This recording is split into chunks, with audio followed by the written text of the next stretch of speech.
Shalom, saudara yang dikasihi Tuhan Yesus Kristus. Selamat pagi, selamat berjumpa dalam renungan pada pagi hari ini. Doa dan harapan saya, saudara semua ada dalam keadaan yang baik, penuh sukacita dan berkat-berkat Tuhan. Sebelum kita mendengarkan renungan firman Tuhan, mari sama-sama kita satukan hati dan berdoa.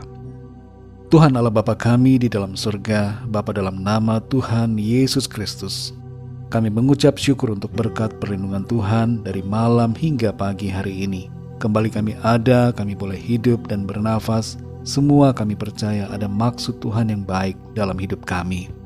Pada saat ini kami mau mendengarkan sabda firman-Mu. Urapi kami ya Tuhan, supaya kami dapat mengerti akan kehendak-Mu. Dalam nama Tuhan Yesus kami berdoa. Haleluya, amin. Saudara yang dikasihi Tuhan, nats Alkitab kita pada saat ini terdapat dalam Injil Matius pasal yang ke-9. Saudara dapat membacanya secara pribadi setelah mendengarkan renungan ini. Saya akan membacakan Injil Matius pasal 9 ayat 6 sampai 7. Tertulis demikian. Tetapi supaya kamu tahu bahwa di dunia ini Anak Manusia berkuasa mengampuni dosa, lalu berkatalah ia kepada orang lumpuh itu, bangunlah, angkatlah tempat tidurmu dan pulanglah ke rumahmu. Dan orang itu pun bangun lalu pulang. Saudara yang dikasihi Tuhan, sebuah quote mengatakan bahwa kita tidak perlu melihat keseluruhan jalan untuk naik ke atas bukit. Yang diperlukan hanyalah langkah pertama dan tindakan untuk terus berjalan mencapai puncak. Seringkali dalam hidup ini kita tidak perlu bertanya mengapa atau bagaimana. Yang terpenting untuk kita lakukan adalah bertindak dalam iman. Dalam Matius 9 ayat 1-8 terdapat kisah tentang seorang lumpuh yang dibawa kepada Tuhan Yesus. Saat melihat orang lumpuh itu, Tuhan Yesus berkata, "Dosamu sudah diampuni." Para ahli Taurat yang ada di situ dan mendengar perkataan Tuhan Yesus menganggap bahwa itu adalah sebagai sebuah penghujatan kepada Allah, sebab hanya Allah yang dapat mengampuni dosa. Mereka belum mengenal siapa Yesus dan belum mengerti. Itu sebabnya mereka marah dan mencap hal itu sebagai penghujatan. Tuhan Yesus bukan secara kebetulan menyatakan dosamu sudah diampuni. Mengapa, saudara? Pertama, karena memang Tuhan Yesus berkuasa mengampuni dan ia mau mengampuni orang yang lumpuh itu. Kedua, Tuhan Yesus hendak menyatakan jati dirinya sebagai Allah. Pernyataan dosamu sudah diampuni bukanlah sebuah penghujatan, karena Tuhan Yesus adalah Allah pencipta langit dan bumi ini yang berkuasa dan berdaulat penuh. Saudara yang dikasihi Tuhan, orang yang lumpuh ini ketika bertemu Tuhan Yesus menerima kabar gembira bahwa dosanya sudah diampuni. Kita perlu mengerti, saudara, bahwa ada penyakit yang disebabkan oleh dosa.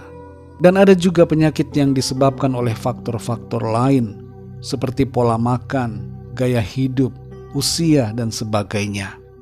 Orang yang lumpuh ini rupanya telah melakukan suatu dosa yang manusia tidak tahu, tapi Tuhan tahu dengan pasti. Dan dosa itu diampuni oleh Tuhan pada saat itu juga. Salah satu kunci pertama untuk mengalami kesembuhan ilahi adalah mengalami pengampunan terlebih dulu. Itu sebabnya, saudara, dalam Yakobus 5 ayat 16 tertulis, "Hendaklah kamu saling mengaku dosamu dan saling mendoakan supaya kamu sembuh." Di sini jelas, saudara, bahwa pengakuan dosa dan pengampunan mengawali kesembuhan. Di ayat yang ke-6, Tuhan Yesus memerintahkan orang lumpuh ini untuk bangun, mengangkat tempat tidur, dan berjalan pulang ke rumahnya. Pada saat Tuhan Yesus berkata demikian, belum terjadi kesembuhan, belum terjadi mujizat. Tapi ketika orang itu bertindak, terjadilah mujizat. Perhatikan, saudara, di sini. Mujizat itu belum terjadi ketika Tuhan Yesus berkata-kata. Tapi mujizat itu terjadi ketika orang lumpuh itu bertindak. Seandainya orang itu tidak meresponi perkataan Tuhan dengan tindakan, maka ia tidak akan mengalami kesembuhan itu. Ada banyak kisah mujizat kesembuhan Tuhan Yesus. yang terjadi karena tindakan iman. Dalam kasus orang yang lumpuh ini, bangun berdiri di atas kakinya adalah pilihan, dan pilihan itu bergantung pada kepercayaannya akan perkataan firman Tuhan. Saudara yang dikasihi Tuhan, maukah kita saat ini mempercayai setiap janji firman Tuhan dan meresponinya dengan tindakan iman? Ataukah kita hanya cuek dan tidak mau bertindak karena ragu, takut, atau khawatir? Firman Tuhan saat ini mengingatkan kita semua untuk bertindak melangkah. Iman butuh tindakan. Jangan pasif saudara, tapi marilah aktif dan mengambil tindakan iman yang sesuai dengan janji firman Tuhan. Mujizat pasti terjadi. Pertolongan Tuhan pasti dinyatakan. Kita pasti mengalami kuasa keajaiban Tuhan. Mari saudara, bertindaklah dalam iman. Mari kita berdoa.